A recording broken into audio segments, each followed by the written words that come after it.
আল্লাহ রাব্বুল আলামিন বলেন, ওয়াতলু আলাইহিম নাবাআল্লাযী আতাইনাহু আয়াতিনা ফানসালাখ মিনহা ফাআতবাহু আশ-শাইতান ফাকানা মিনাল গাওয়িন। জোরে কোন আল্লাহু আকবার।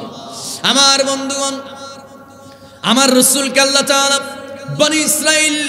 বনি ইসরাইল যুগের একজন বিখ্যাত বুজুর্গের ইতিহাস রাসূলকে জানাই দিতেছেন। রাসূলকে বলছেন, হে নবী, আমি আপনাকে একটা ইতিহাস জানাই দিতেছি, এই কথা আপনি আপনার উম্মতদেরকে জানান দেন। একজন বনি ইসরাইলের বিখ্যাত বুজুর্গ, তার নাম হলো বালাম ইবনে বাউরা। বালাম ইবনে বাউরা বিখ্যাত বুজুর্গ, তার নাম। সেই বালাম ইবনে বাউরা নামক বিখ্যাত বুজুর্গ, তিনি শুধু বিখ্যাত বুজুর্গই ছিলেন না, তার দুইটা সুখ্যাতি আছে। কয়টা? দুইটা সুখ্যাতি।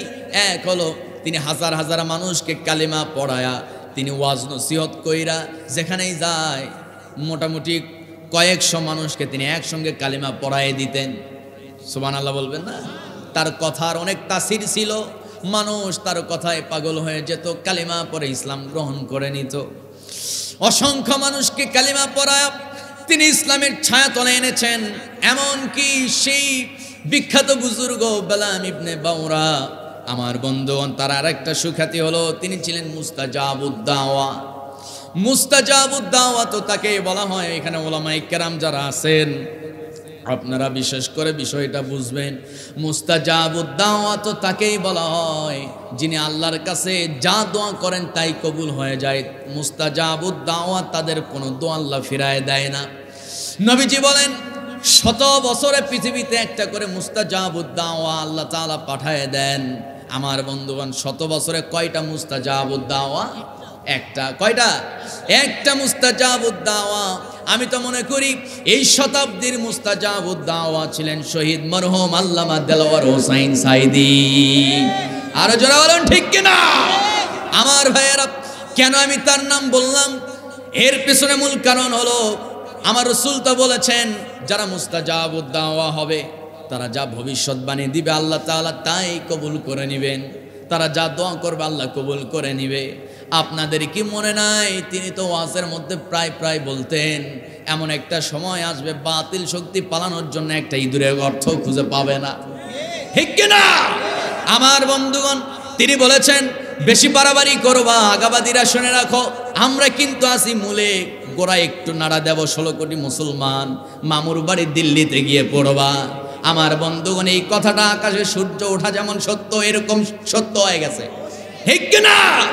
আমার ভাইয়েরা, আমার বন্ধুগণ, সেই মুস্তাজাবুদ দাওয়া বালাম ইবনে বাউরা, তিনি যা ভবিষ্যৎবাণী করতেন তাই হয়ে যেত, যা দোয়া করতেন আল্লাহ তাই কবুল করে নিতেন।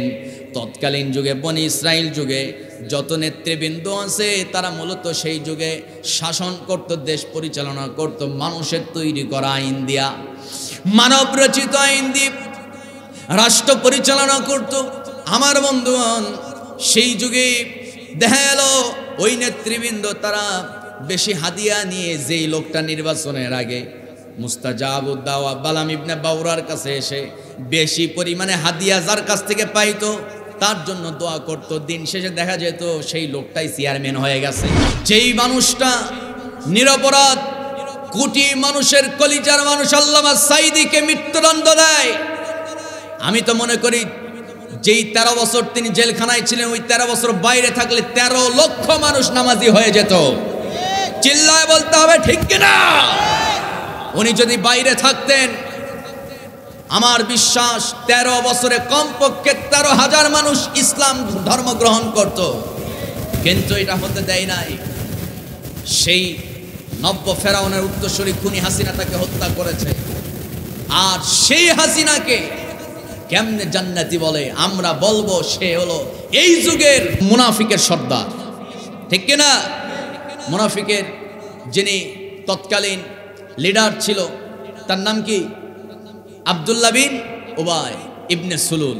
আব্দুল্লাহ বিন উবাই ইবনে সুলুল, আমি মনে করি তার যোগ্য উত্তরসূরি কি বলে কফিলউদ্দিন সালেহী। বলতে অসুবিধা আছে? কথা কয় না, বলতে অসুবিধা আছে? অনেকে বলে হুজুর গীবত করা তো পাপ, আপনারাই ওয়াজ করেন, আবার আপনারাই গীবত গান। সম্মানিত ভাইয়েরা, গীবতের কিছু কোয়ালিটি আছে। গীবতের কি আছে বলেন?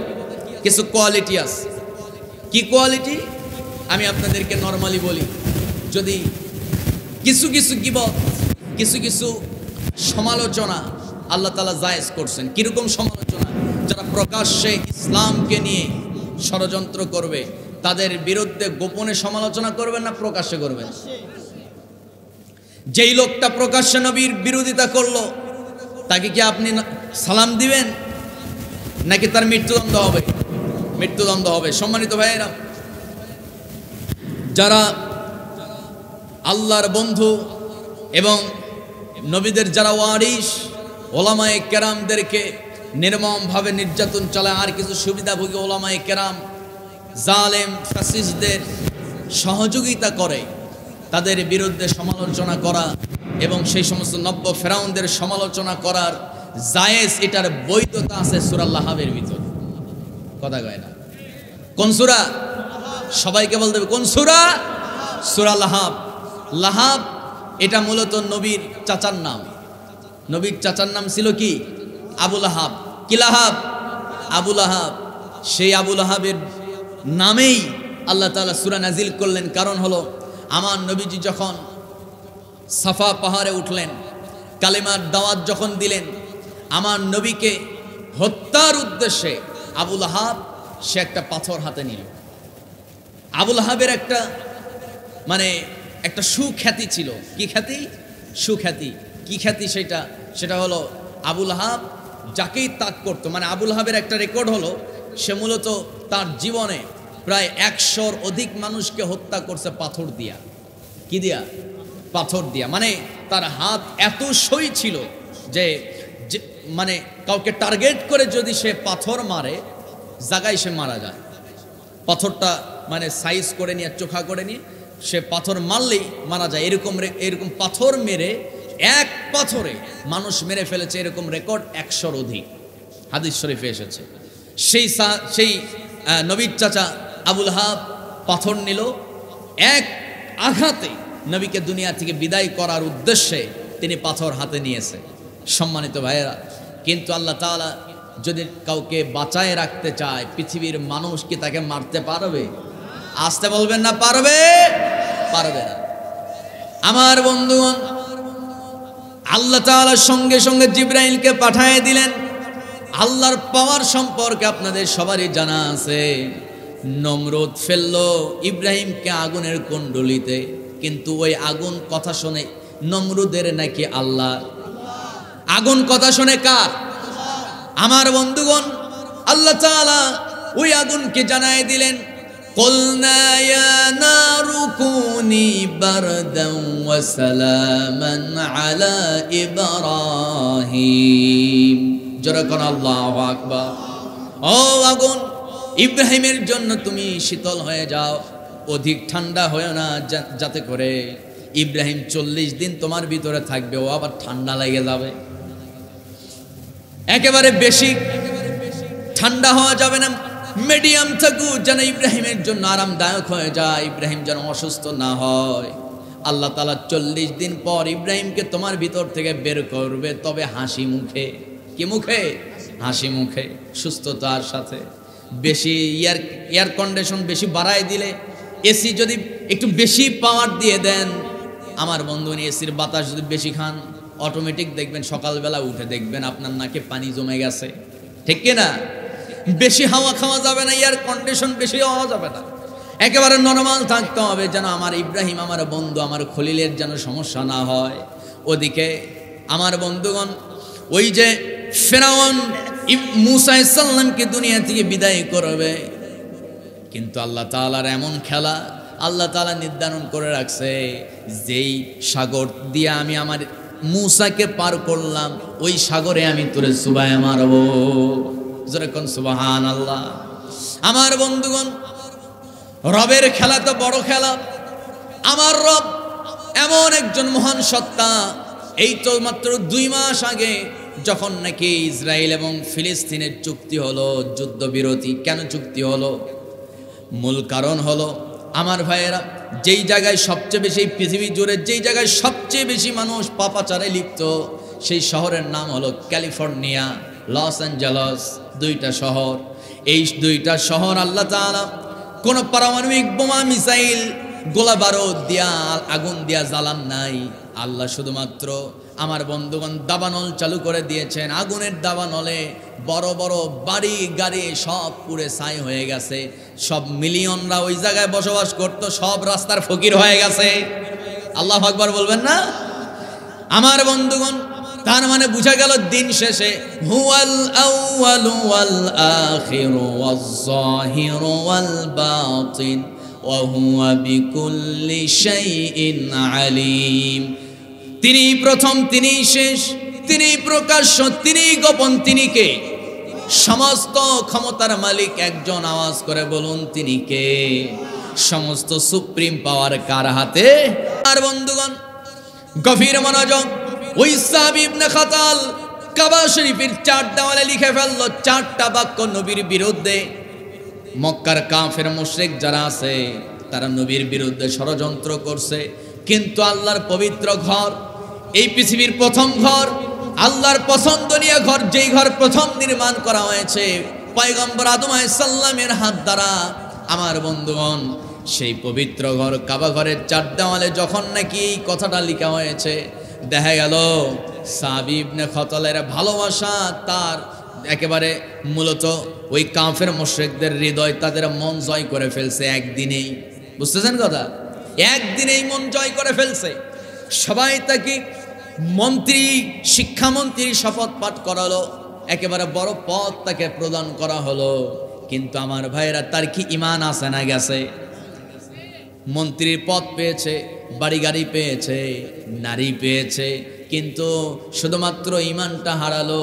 ঈমান হারালো মানে দুনিয়াও হারালো, আখিরাতও হারালো। ঠিক কিনা আমার ভাইয়েরা, আমার বন্ধুগণ? সাহাবী ইবনে খাতাল কাফের হয়ে গেল, মুশরিকদের অন্তর্ভুক্ত হয়ে গেল। অপরাধ মূলত একটা, নবীর বিরুদ্ধে অবস্থান নিয়েছে, ঈমান চলে গেছে। এবার আমি কোরআনুল কারীমের একটা আয়াত কারিমা তেলাওয়াত করেছি, সেই আয়াতের হক যদি আদায় না করি কেমন হয়? আমার বন্ধুগণ, কোরআনুল কারীমের 7 নম্বর সূরা, সূরা আরাফ। কত নম্বর সূরা? 7 নম্বর। বাড়িতে যাবেন, তাফসীর, যে কোনো তাফসীর আপনি হাতে নেবেন, এত নাম্বার 7 নম্বর সূরা 175 নম্বর আয়াতটা বের করবেন। তাফসীরের ভিতরে এসেছে এই কোরআনের শুরু থেকে নিয়ে শেষ পর্যন্ত যতগুলো আয়াত আল্লাহ রাব্বুল আলামিন নাজিল করেছেন, আমার বন্ধুগণ কোন আয়াতে কোন জায়গায় আল্লাহ তাআলা কোন পীর বুজুর্গ ওলিয়া উলিয়ার ইতিহাস আল্লাহ তাআলা তুলে ধরেন নাই, শুধুমাত্র একটি জায়গা ছাড়া। সেই জায়গা হলো সূরা আরাফ 7 নম্বর সূরা 175 নম্বর আয়াত। এই আয়াতের ভিতরে আল্লাহ রাব্বুল আলামিন নবীকে একজন বনি ইসরাইলের বিখ্যাত এক বুজুর্গের ইতিহাস রাসূলকে জানাই দিয়েছেন। সেই ইতিহাসটা হলো, আল্লাহ বলেন, ওয়াতলু আলাইহিম নাবাআল্লাযী আতাইনাহু আয়াতিনা فانسلخ منها فأتبعه الشيطان فكان من الغاوين। জোরে বলুন আল্লাহু আকবার। আমার বন্ধুগণ, আমার ভাইয়ারা, বহু আলোচনা আমরা শুনি, মূলত বিভিন্ন পীর বুজুর্গর, অমুক বুজুর্গের ইতিহাস আকাশ দিয়ে উড়ে গেছে, অমুক বুজুর্গ, অমুক পীর সাহেব খেলাফত দিবে কারে, হঠাৎ করে ঘোষণা দিছে মধ্যরাতে, শেষ রাতে তোমরা সারা রাত নামাজ পড়বা, শেষ রাতে আমি যখন ঘোষণা দেব, আমার দরবারের সামনে যে পুকুর আছে ওই পুকুরে ঝাঁপ দিতে হবে। এই পুকুরে একটা মাত্র টাকির মাছ আছে, ওই টাকির মাছ যে খুঁজে বের করতে পারবে তারই আমি খেলাফত দিব, তারই আমি পীর, পরবর্তী প্রজন্মের পীর বানায় দেব। সবাই করলো কি, কনকনে প্রচন্ড শীত, ঘন কুয়াশার মধ্যে সবাই সারা রাত ওযু কইরা নামাজ শুরু করে দিল।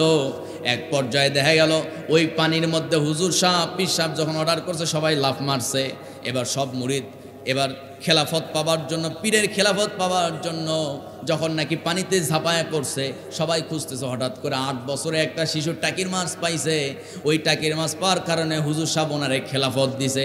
আচ্ছা বলেন তো, টাকির মাছ পাওয়ার কারণে যদি সে খেলাফত পায়, এটা কি তার যোগ্যতা নাকি? টাকির মাছ পাইছে এটাই তার যোগ্যতা, মানে পীর সাহেব হওয়ার জন্য যথেষ্ট। এই হচ্ছে আমাদের গান্দাখুরি ওয়াজ।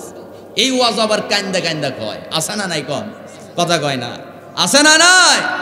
আমার বন্ধুগণ, এই সব বানোয়াট কথাবাদ কোরআনে আল্লাহ তাআলা জিন একজন বিখ্যাত বুজুর্গের কথা বলেছেন, সেই ঘটনা আমরা শুনবো তো ইনশাআল্লাহ। কে কে শুনবেন একটু হাতটা উঁচু করে জোরে বলি আল্লাহু আকবার। আল্লাহ আমাদেরকে কবুল করুক, জোরে করে আমিন। কত নাম্বার সূরা ভুলে গেছেন এখনই? কত সবাই বলেন কয় নাম্বার? 7 নাম্বার সূরা, আয়াত নাম্বার কত? 175 নাম্বার আয়াত।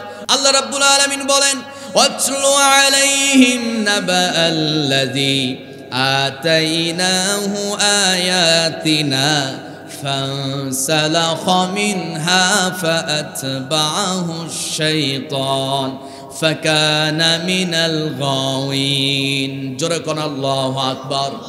আমার বন্ধুগণ, আমার রাসূলকে আল্লাহ তাআলা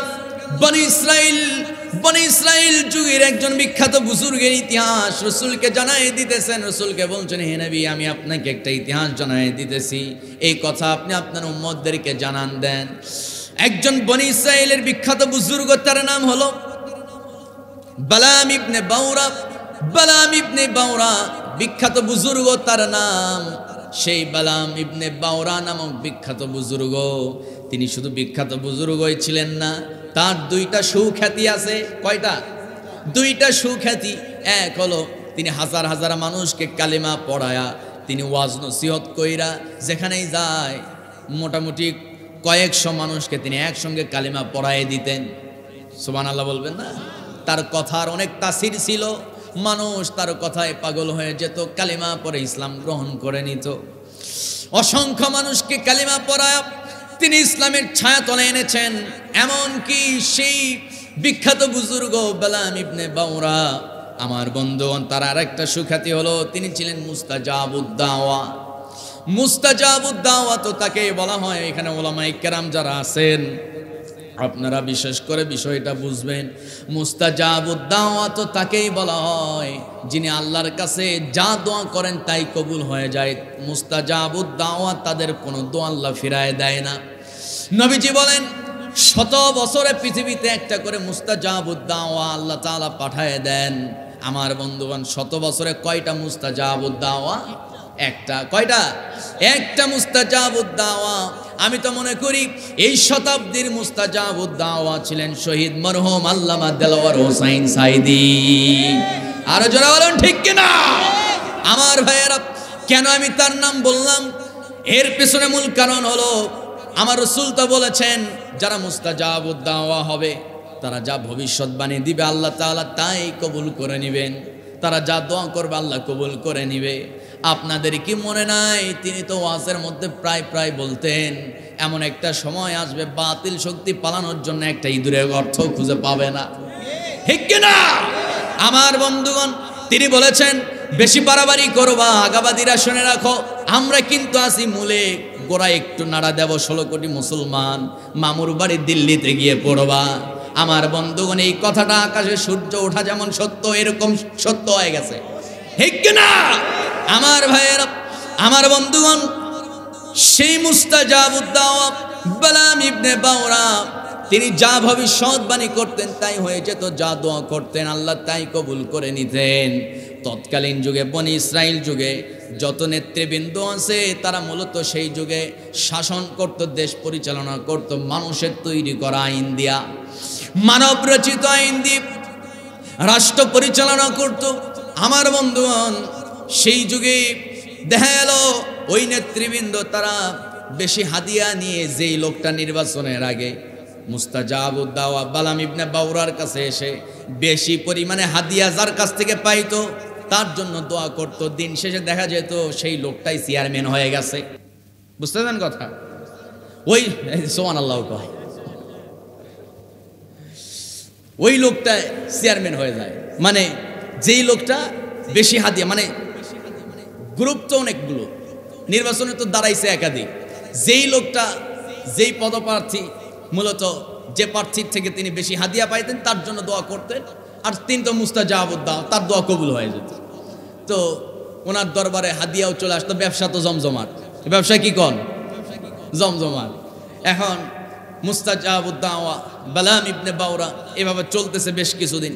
হঠাৎ করে বিরোধী দলীয় সব নেতাকর্মী এবং সরকারি দলীয় নেতাকর্মী সবগুলো একজোট হইয়া সকাল সকাল বালাম ইবনে বাউরা বিখ্যাত বুজুর্গের দরবারে এসে হাজির। বলতেছে, হুজুর একটা দোয়া করা লাগবে। কি দোয়া? মুসা নবীর বিরুদ্ধে দোয়া করতে হবে। উনি তো শোনা মাত্র চমকে উঠছে, কারণ মুসা নবী তো যেমন তেমন নবী নয়। সবচাইতে রাগী নবীর নাম কি? সবাই তো কয় না। এই যে তরুণ শিশু যারা আছো, তরুণ যুবক ভাইয়েরা যারা আছেন, একটু জবাব দেন। মনে রাখতে হবে তো, আপনার সন্তানদেরকে শিখাতে হবে তো, ঠিক কিনা? সবচাইতে রাগী এবং সবচাইতে গরম মেজাজের নবীর নাম কি? সবাই চিল্লায় বলেন কি নাম? মুসা আলাইহিস সালাম। সেই মুসা নবী আবার শুধু রাগী না, তার আরেকটা বৈশিষ্ট্য হলো তিনি যখনই ইচ্ছে করতেন আল্লাহর সঙ্গে ডাইরেক্ট কথা বলতেন। সুবহান আল্লাহ কইতে ইচ্ছে করে। আর একটু জোরে কোন সুবহান আল্লাহ। একদিন মুসা নবী দাওয়াতি কাজের জন্য একটা কোন এক অভিযানে তিনি বের হয়েছেন। কোন এক রাষ্ট্রপ্রধানকে তিনি কালেমা গ্রহণের জন্য তিনি তাকে দাওয়াত দিবেন, আর যদি দাওয়াত গ্রহণ না করে তার বিরুদ্ধে জিহাদ হবে। বিশাল একটা অভিযান বের হয়েছেন। হঠাৎ করে দেখা গেল রাস্তায় তার এই সফর পথে, তার এই দীর্ঘ সফরে, মোটামুটি 6 দিনের সফর, 6 দিনের যাত্রা, 2 দিন পর মুসা নবী ক্লান্ত হয়ে গেছে। টানা ঘোড়ার পিঠে সওয়ার হয়েছে। ওই ঘোড়ার পিঠে সওয়ার অবস্থায় 2 দিন পর মুসা নবী ক্লান্ত হয়ে গেছে। দিন নাই রাত নাই, অক্লান্ত পরিশ্রম করে পুরা বাহিনী নিয়ে তিনি অভিযানে বের হয়েছেন। এক পর্যায়ে দেখা গেল শরীর যখন ক্লান্ত হয়, ভালো করে বুঝেন, শরীর যখন ক্লান্ত হয়ে যায়, শরীর একটু যখন বেশি কাজ করবেন দেখবেন ঝিমানি আসে, ঘুম আসে, ঠিক কিনা কন? আমার ভাইয়েরা, মুসা আলাইহিস সালাম ঘোড়ার পিঠে আছেন, কিন্তু ঝিমানি চলে আসছে, বারবারই কাত হয়ে যায়।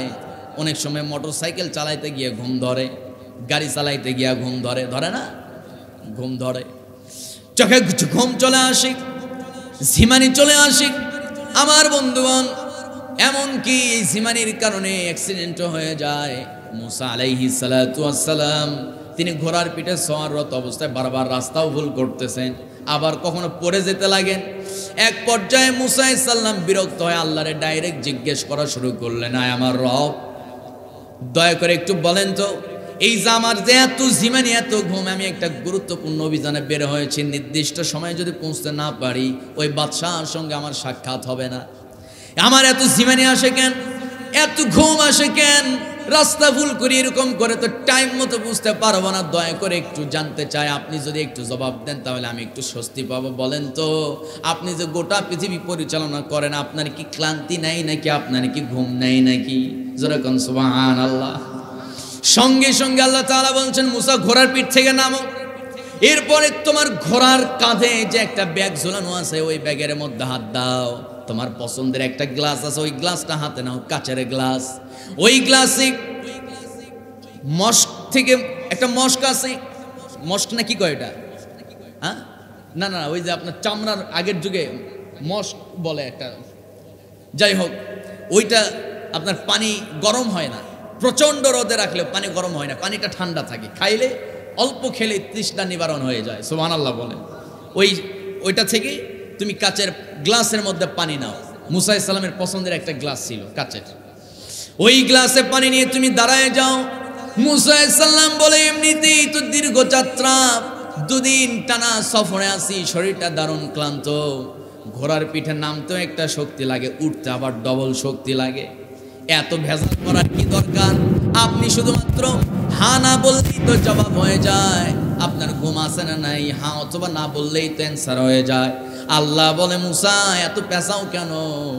যা বলছি তাই করো, কারণ তোমার আমার মধ্যে এই যে কনভারসেশন, এই যে কথাবার্তা আদান প্রদান হতেছে, আজকের এই ঘটনা শুধু তোমার আমার মধ্যে সীমাবদ্ধ আমি রাখবো না। শেষ নবীর শ্রেষ্ঠ কিতাব কোরআনে আমি এই কথা উল্লেখ করে তামাম পৃথিবীবাসীকে জানাই দিব। আরো জোরে কোন সুবহানাল্লাহ। মুসা আলাইহিস সালাম শক্তি পেয়ে গেলে এক লাফে ঘোড়ার পিঠ থেকে নেমে পড়লেন, কারণ মুসা নবী তো দীর্ঘদিন থেকে আল্লাহর কাছে দোয়া করে, আল্লাহ আমারে শেষ নবীর উম্মত বানাইলেই তো হইতো। কারণ তারা তো এমন একটা রাত পেয়ে গেছে, আমরা 1000 বছর খাটাখাটনি কইরা, 1000 বছর অক্লান্ত পরিশ্রম কইরা, দিন রাত সব কিছু আলাদা করে, মানে দিন নাই রাত নাই, আমরা দিন রাত্রি ইবাদত করে আপনার যতটুকু মর্যাদা হাসিল করতে পারবো, তার চাইতে শেষ নবীর উম্মতরা তো এক রাতেই তার চেয়ে বেশি ডবল সেঞ্চুরি করে ফেলবে। যেরকম সুবহানাল্লাহ। কি সেই বিশাল অফার শেষ নবীর উম্মতকে দেওয়া হয়েছে। আল্লাহ রাব্বুল আলামিন বলেন, সবাই পড়েন, লাইলাতুল কদরি খায়রুম মিন আলফি শাহর তানাজ্জালুল মালাইকাতু ওয়ার রূহু ফিহা বিইذনি রাব্বিহিম মিন কুল্লি আমর সালামুন হিয়া হাত্তা মাতলাইল ফাজর। যেরকম আল্লাহু আকবার। আমার বন্ধুগণ, লাইলাতুল কদরি খায়রুম মিন আলফি শাহর, যেই রাতে কোরআন নাজিল হয়েছে ওই রাতের মর্যাদা আল্লাহ রাব্বুল আলামিন এত বাড়িয়ে দিয়েছেন। ওই রাতে কেউ যদি 1 রাকাত নামাজ আদায় করে, 83 বছর 4 মাস প্রত্যেকটা রাত 1 রাকাত করে নামাজ পড়ার টাটকা সওয়াব তার আমল নামায় জমা হয়ে যাবে। কেউ যদি ওই রাতে 1 টাকা দান করে, 83 বছর 4 মাস প্রত্যেক রাতে 1 টাকা করে দান করার সওয়াব সে পেয়ে যাবে, যদিও দান করে নাই। সুবহানাল্লাহ। আমার বন্ধুগণ, এবার মুসা আলাইহিস সালাম ঘোড়ার পিঠ থেকে নামলেন, কাচের পাত্রটা হাতে নিলেন, গ্লাস ভরায় নিলেন। এবার যখন বলে, আল্লাহ যা বলছেন তাই করছে, এখন আপনার কাজ করেন। আল্লাহ তাআলা বলছে, একটু ধৈর্য ধরো। ঘুমকে অর্ডার করলেন, যা ঘুম ধর, মুসারে ধর। যেই না ধরছে, আচ্ছা বলেন তো, এই ঘুম যদি ধরে, এই কাচের পাত্র মুসা নবীর নিয়ন্ত্রণে থাকবে না নিয়ন্ত্রণের বাইরে যাবে? নিয়ন্ত্রণের বাইরে যাবে। মাঝে মধ্যে আমরা করি কি, এই স্মার্টফোন হাতের ভিতরে নিয়ে যুবক ভাইরা কান লাগান, অনেক সময় আমরা মোবাইল হাতে নিয়ে অফিস থেকে আসার পর মোবাইল হাতে নিয়ে করি কি, ফেসবুক ইউটিউবে একটু দেশের খবর দেখার জন্য মোবাইলটা হাতে নেই। খবর দেখতে দেখতে কখন জানি ঘুমায় গেছি, মোবাইলটাও কোন দিক দিয়ে যেন কাত হয়ে খাটের নিচে পড়ে আসা, হুঁশ থাকে না। কথা কয় না, ঠিক আছে না? হুট করে দেলোয়ার হোসেন সাইদি সাহেব রাহমাতুল্লাহ আলাইহি তার ওয়াজ বাজাইছেন, ওয়াজ শুনতে শুনতে কখন জানি ঘুম চলে আসছে, হুঁশ নাই।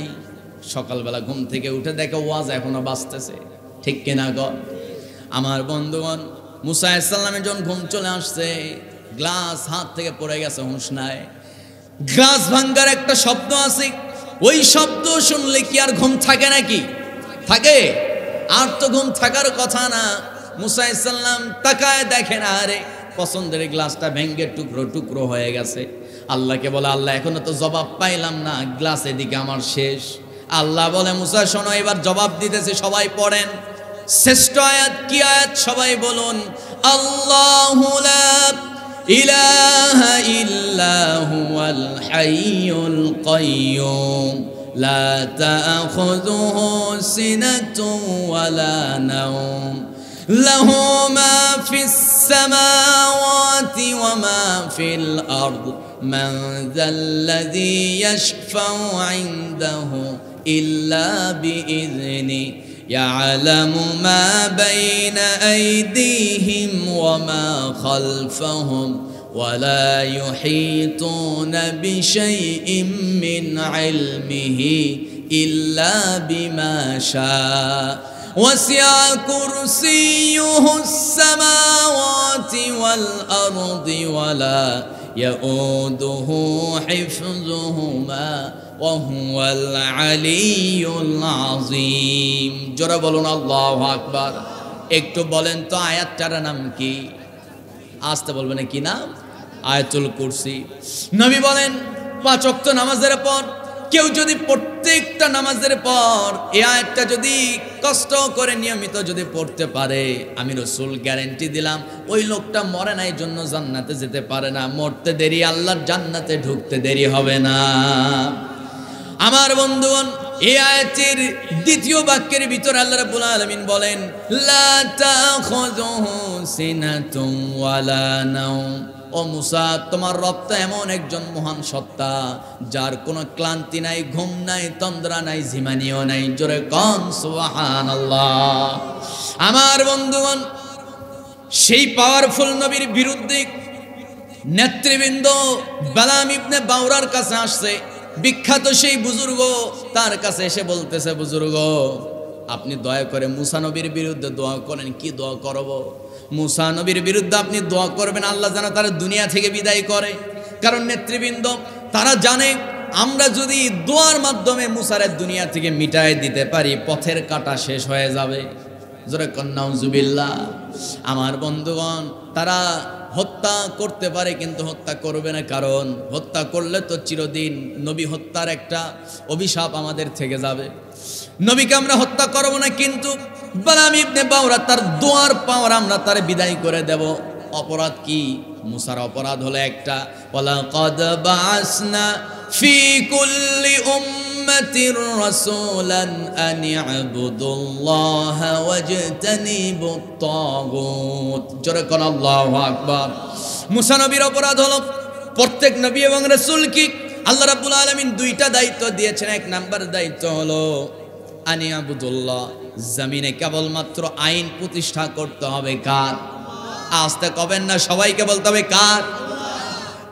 ইউগশিল লাইলান নাহার ইয়াতলুবুহু হাসিসান ওয়াশ-শামসা ওয়াল কামার ওয়ান নুজুমা মুসাখখারাতিন বিআমরি আলা লাহুল খালকু ওয়াল আমরু তাবারাকাল্লাহু রাব্বুল আলামিন।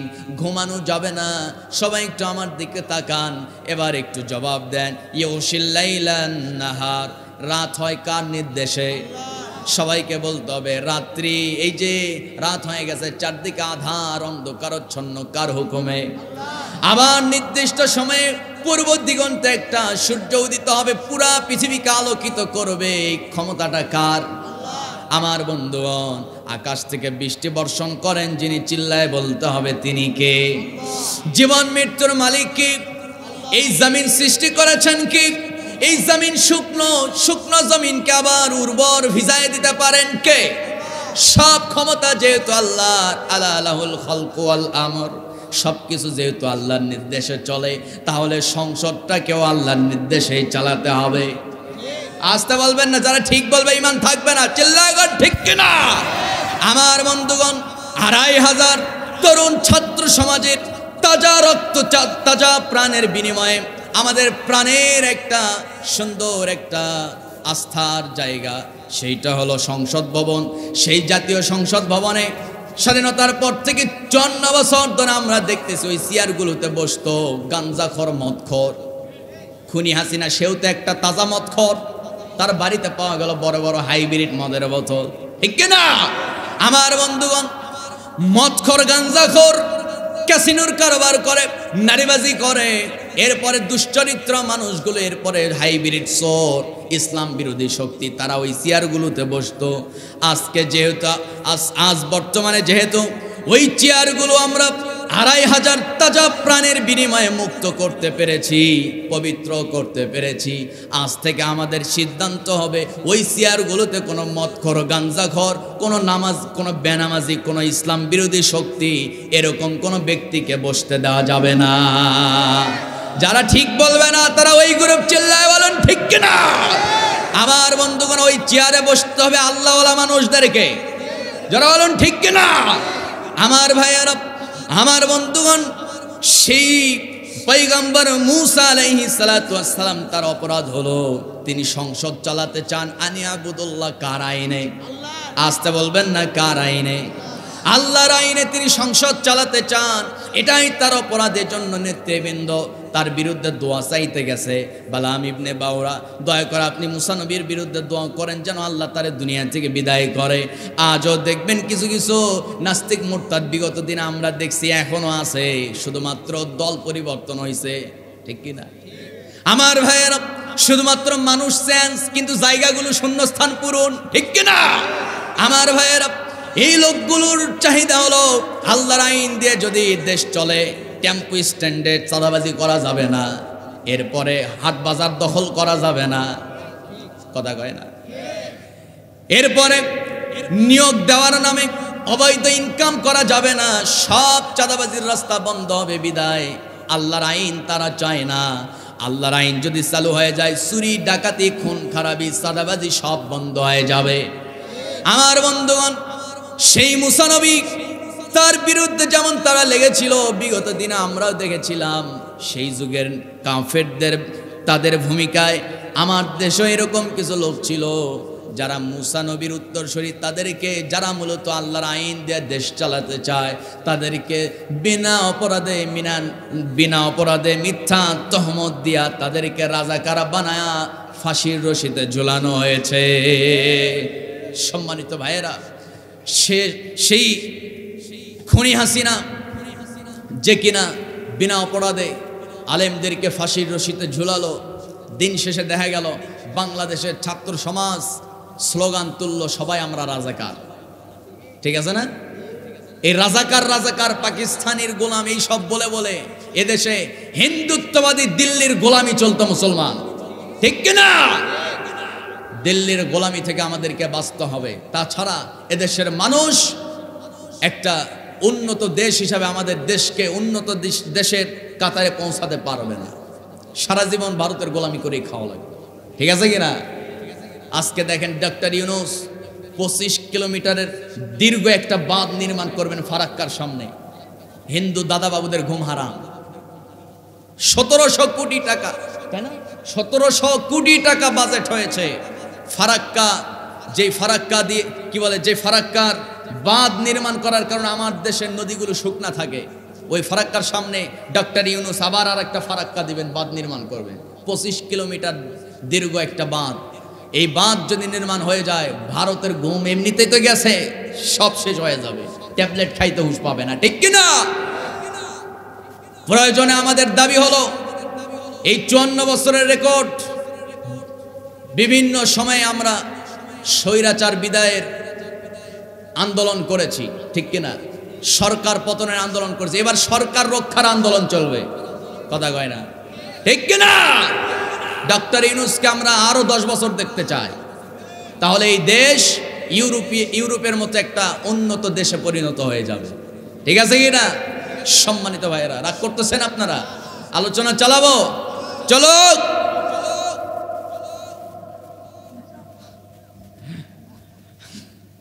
আচ্ছা, সম্মানিত বন্ধুগণ, এবার বিখ্যাত বুজুর্গ তিনি জিজ্ঞেস করলেন, মুসার অপরাধ কি? তার খোদার আইন দিয়ে রাষ্ট্র চালাতে চায়।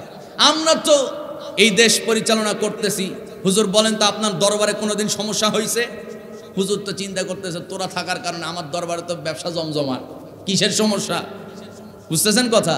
এরকম দরবারধারী কিছু পীর সাহেব আমার দেশে আছে না নাই?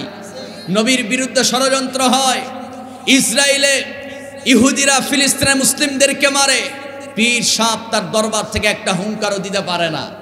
ঠিক কিনা? বরং মাইজ ভান্ডারি, তারপর আটরশির পীর সাহেবরা সবসময় এই বিগত সরকারের গোলামি করে গেছে। ঠিক কিনা? কিন্তু আমার ভাইয়েরা, দিন শেষে ওরা সুবিধাই ভোগ করত, কিন্তু ইসলামের পক্ষে তাদের কোনো শক্ত ভূমিকা আমরা দেখি নাই। এরা হলো সেই বালাম ইবনে বাউরার যোগ্য উত্তরসূরি। আমার বন্ধুগণ, ওই বিখ্যাত বুজুর্গ এবার তিনি বলছেন, ঠিক আছে তোমরা যাও, আমি একটু রাতের বেলা চিন্তা ভাবনা করি, কারণ মুসা তো সাধারণ কোনো নবী নয়, তার বিরুদ্ধে দোয়া করব, এটা তো সস্তা বিষয় না, একটু চিন্তা করা দরকার। সারা রাত তিনি চিন্তা ভাবনা করলেন, আর নেতা কর্মী সবাই তাকে কড়া হুঁশিয়ারি দিয়েছে, হুজুর সকালবেলা যেন মুসার মৃত্যুর সংবাদ কানে আসে, আমরা সুন্দরভাবে তার জানাজা সম্পন্ন করব। ঠিক আছে তোমরা যাও, দোয়া হবে। সকালবেলা দেখা গেল মুসার মৃত্যুর সংবাদ তো দূরের কথা, মুসা নবী বিশাল বাহিনী নিয়ে আল্লাহর নামে স্লোগান দিতে দিতে রাজপথ দখল করে ফেলছে। সুবহানাল্লাহ কবেন না? আর একটু জোরে বলি সুবহানাল্লাহ। নেতা কর্মীর ঘুম হারাম, কারণ ওরা দেখতেছে আমরা টাকা পয়সা দিয়া বিরিয়ানি, এরপরে পোলাও কর্মার প্যাকেট দিয়া কর্মী আমরা জোগাড় করতে পারি না। আর মুসা নবী, তার দলে কর্মীর অভাব নাই, আর অভাব হবেই কেমনে? কারণ হলো মুসা তো নিজের মন গড়া কথা বলে না, মুসা বলে কার কথা? আসতে বলবেন না কার কথা? আজকে কি এখানে বিরিয়ানির প্যাকেট দেওয়া হবে নাকি? দেওয়া হবে? তাবারক আছে? ও আচ্ছা, কিন্তু ম্যাক্সিমাম মাহফিলে আমরা দেখি তাবারক থাকে না। কি কথা ঠিক আছে কিনা কন? তাবারক থাকে না।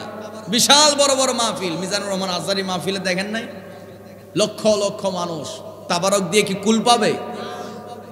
কিন্তু এত মানুষের গণস্রোত গণজমায়েত কেন? কারণ মিজানুর রহমান আজহারী কোন দরবার কোন ব্যক্তির গোলামি করে না, তিনি আল্লাহর গোলামি করে, আল্লাহর কথা বলে, ঠিক কিনা?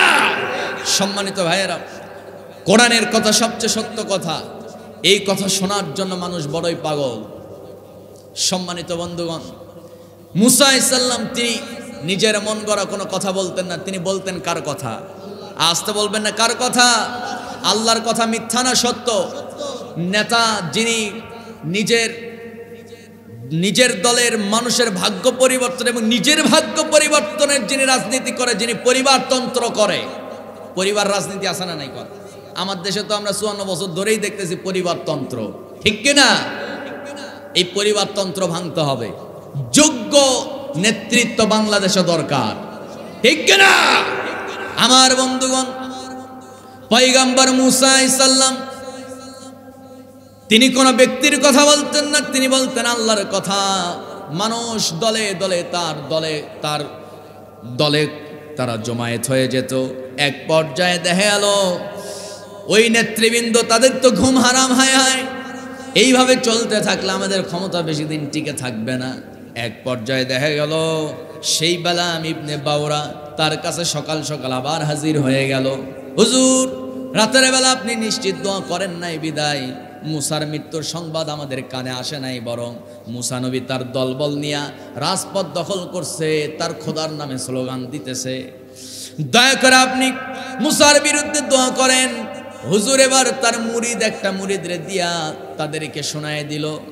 তার একটা পিএস আছে, পিএস রে বললো, যাও তাদেরকে বলো দোয়া তো চাইছে, আমি তো ফ্রি দোয়া করতে পারবো না, হাদিয়া কই? সুবহানাল্লাহ কয়, সুবহানাল্লাহ কয় আবার। আমার ভাইয়েরা, ওই পিএস যখন খবর দিয়েছে দোয়া তো চেয়েছো তোমরা সবাই, এতগুলো মানুষ, কিন্তু তালে বেতাল হয়ে গেছো, তোমরা তো হুজুররে হাদিয়া দাও নাই, হাদিয়া ছাড়া দোয়া কবুল হবে কেমনে? ঠিক আছে, হাদিয়া যেমন তেমন দিলে হবে না, একটা সম্মানজনক হাদিয়া দিতে হবে। কি হাদিয়া? সেই যুগে যেই লোকটা প্রধানমন্ত্রী হতো আমার বন্ধুগণ, তার মাথায় একটা স্বর্ণের মুকুট থাকতো। ক্ষমতা টিকে রাখার জন্য তৎকালীন প্রধানমন্ত্রী তিনি তার স্বর্ণের টুপি, স্বর্ণের মুকুটটা হুজুররে হাদিয়া দিছে। স্বর্ণের মুকুট পুরোটাই স্বর্ণ দিয়া তৈরি। ওই স্বর্ণের মুকুট দেখে হুজুরের তো একেবারে চোখ কপালে উঠে গেছে। জীবনে এতগুলো স্বর্ণ দেখে নাই, এতগুলো স্বর্ণর মালিক হবে এটা কল্পনাও করে নাই। স্বর্ণের টুপি পায়া উপস্থিত নেতৃবৃন্দ কি নিয়ে টাটকা দোয়া শুরু করছে। নরমালি আমরা যখন মসজিদে দোয়া করি, হুজুর যখন দোয়া শুরু করে দেয়, হুজুর এদিকে দোয়া করে আমরা মনোযোগ দিয়ে মাথা নিচু করে হাত উঠায়া আমরা সবাই কি বলি বলেন তো? আমিন আমিন বলি। সবাই হাত উঠায় ফেলছি, দোয়া শুরু হয়ে গেছে। রব্বানা যালামনা, হুজুর দোয়া করতেছে। এক পর্যায়ে যেই না বলছে, রব মুসা নবীর অত্যাচারে আমার সামনে বসা তোমার গোলামগুলো বড়ই অত্যাচারিত, সত্য না মিথ্যা? আসতে কবে না, সত্য না মিথ্যা? মিথ্যা দোয়া। হায় রব, মুসা নবীর অত্যাচারে এই লোকগুলো অতিষ্ঠ, দয়া করে এই লোকগুলোরে বাঁচাও, তোমার এতগুলো বান্দাকে মুসা নবীর অত্যাচার থেকে বাঁচাও, মুসারে দুনিয়া থেকে বিদায় করে দাও। যেই না এই দোয়া করছে, দোয়া করতে দেরি, হঠাৎ করে তার জবান বন্ধ হতে দেরি হয় নাই। এখন বলেন তো হুজুর দোয়া করতে করতে হঠাৎ করে থেমে গেছে হুজুরের আওয়াজ, মানুষ কি আর মাথা নিচু করে থাকবে নাকি বলেন? সামনে তাকায় দেখে ভয়ঙ্কর দৃশ্য, বালাম ইবনে বাউরা তার জবান তো বন্ধ হয়ে গেছেই, কিন্তু দেখা গেল মুখের ভিতরে থাকা জিহবা নাভি পর্যন্ত ঝুলে গেছে। জোরে কর নাউজুবিল্লাহ। নাভি পর্যন্ত ঝুলে গেছে, মুখ দিয়া ফেনকি দিয়া রক্ত বের হয়।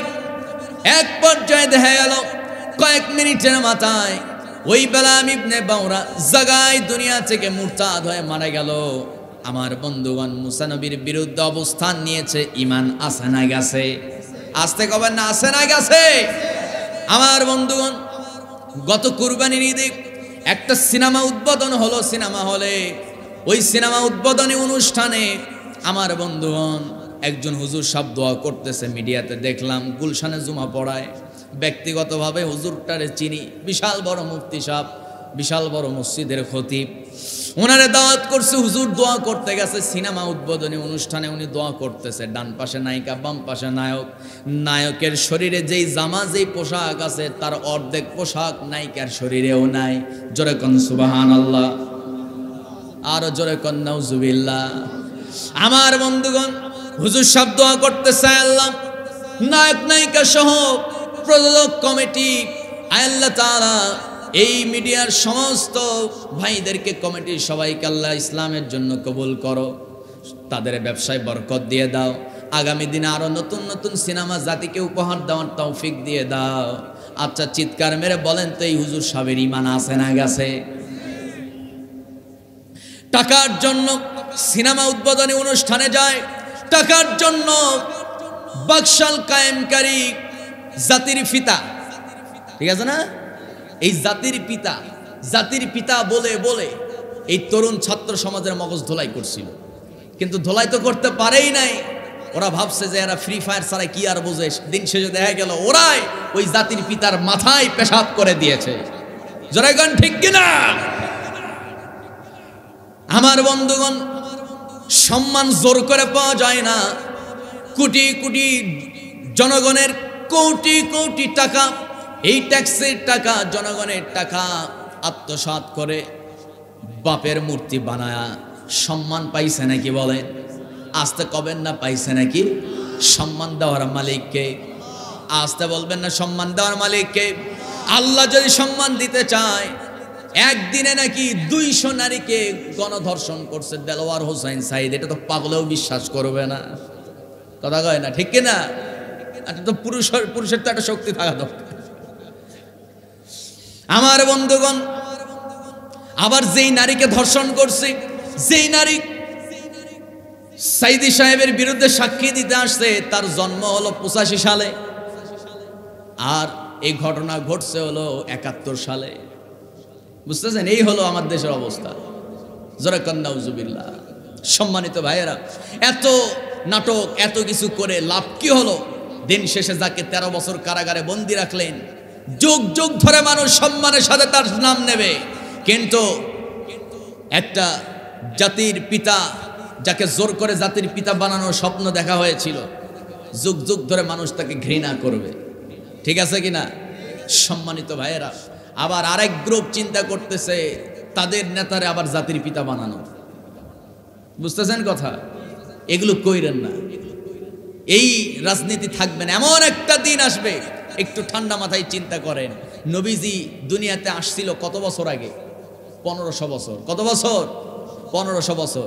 আজ দেখেন 1500 বছর পর এই মাহফিলে এখানে দাঁড়ায়া কেউ যদি আমার নবীকে গালি দেয়, ওই লোকটা কি জান নিয়ে এই মাহফিল থেকে বের হতে পারবে?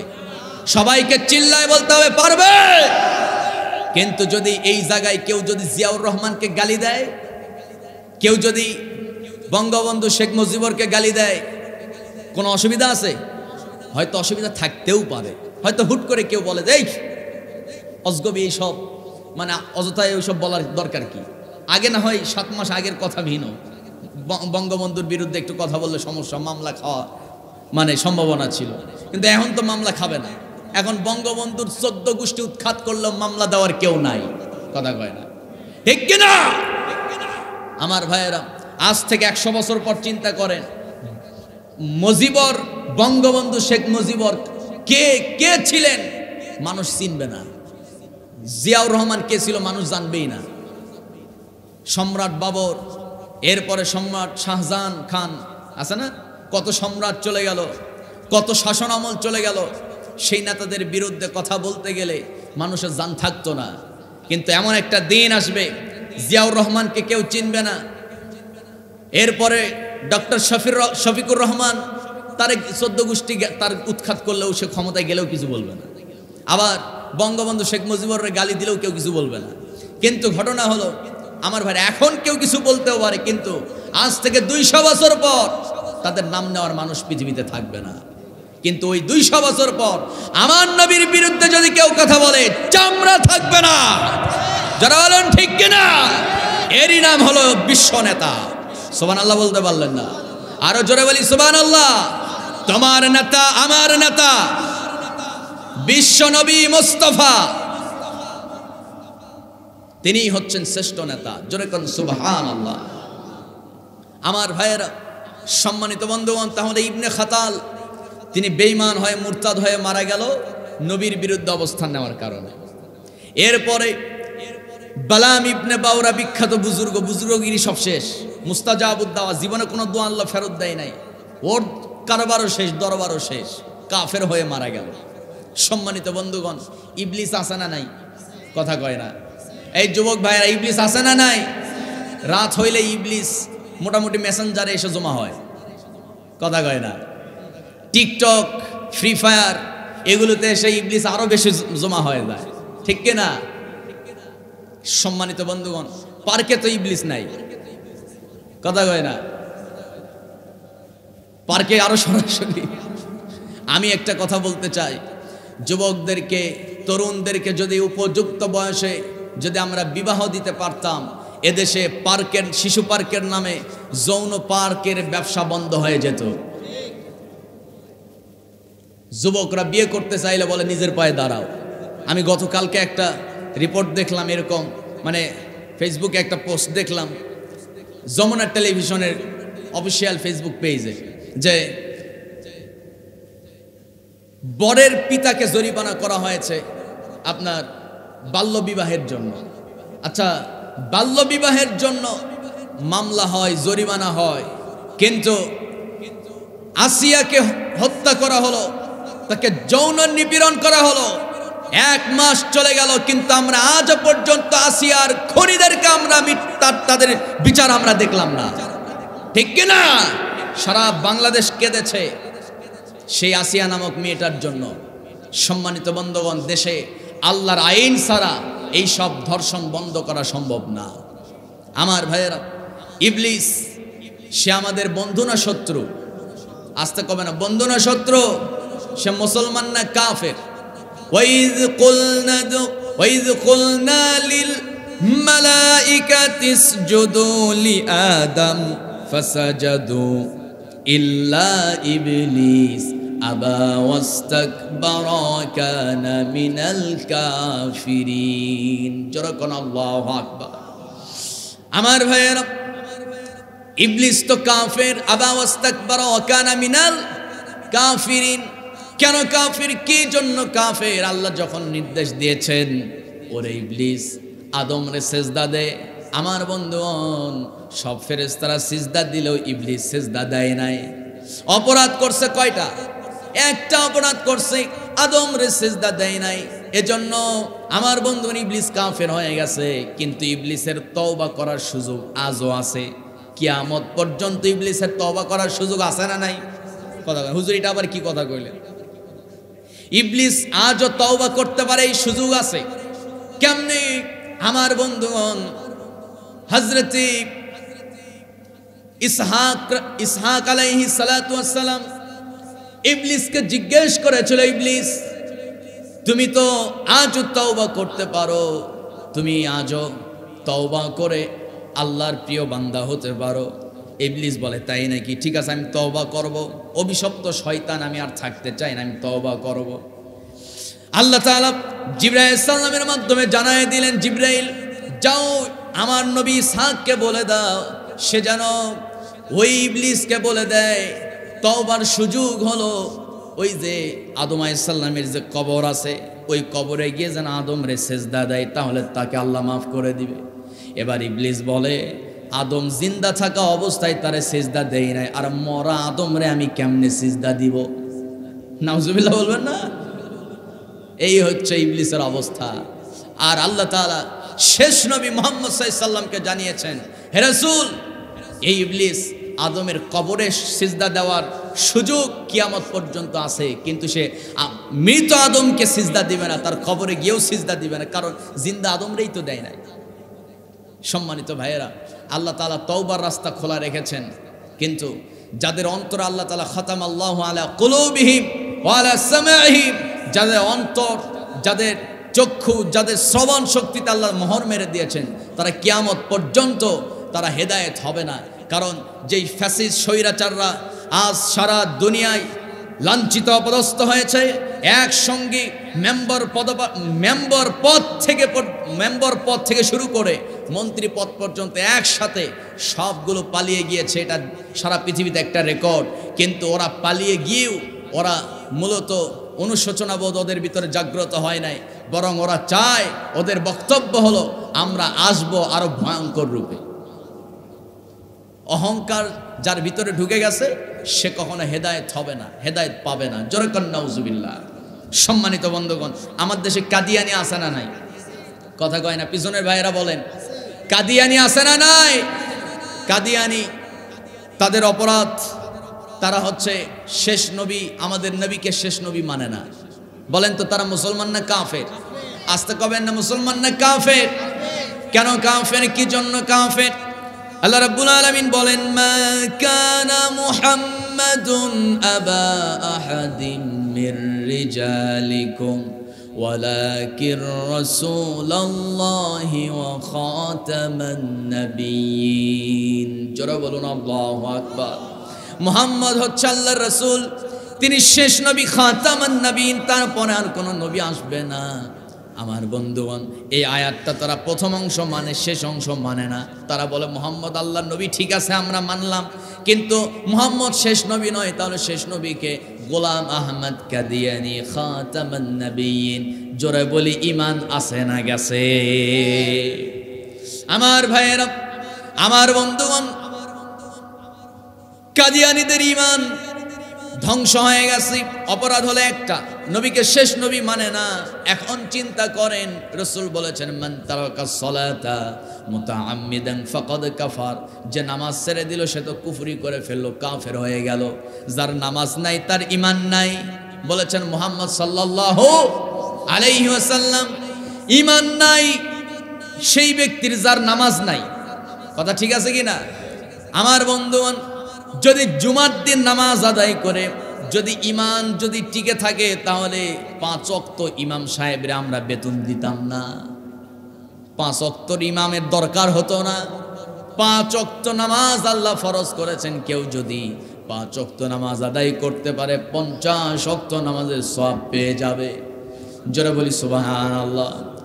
আমরা জুমার দিনের মুসল্লি হব না 5 ওয়াক্ত নামাজের মুসল্লি? কারা কারা রাজি আছেন? 2টা হাত উঁচু করে দেখায় দেন। ওই দেখেন অনেক যুবক এখন হাত উঠায় না। হুজুর আমরা নামাজ পড়ে কি করব, বয়স তো আরো আছে। হাত টান টান করেন, চিল্লায় বলেন ইয়া আল্লাহ, আরো জোরে বলি ইয়া রহমান।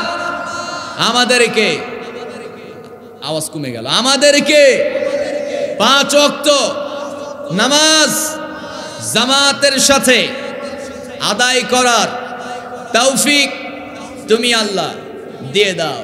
চিৎকার মেরে আকাশ বাতাস মুখরিত করে বলছি আমিন।